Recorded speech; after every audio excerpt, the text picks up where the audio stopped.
श्री स्वामी समर्थ सगळ्यांना. आणि इथं बनवत होते मी आज खिचडी.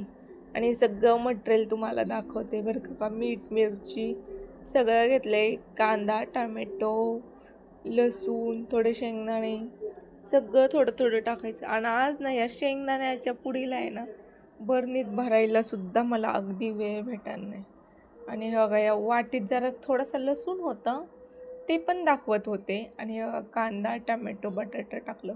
मी ना सगळं एकदमच टाकत असते, कारण की सगळं एकदम असं छान असं परतलं जातं, म्हणून सगळं एकदम टाकलं. आणि नंतर बघा लगे तांदूळ धुवून टाकले होते.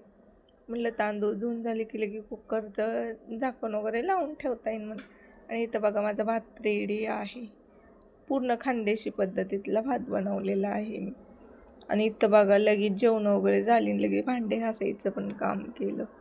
म्हणलं इथं देवेश ना नुसतं कपडे धुतलेले आणून ठेवतो बेडवर, पण घड्या काय घालत, त्या घड्या घालायचं काम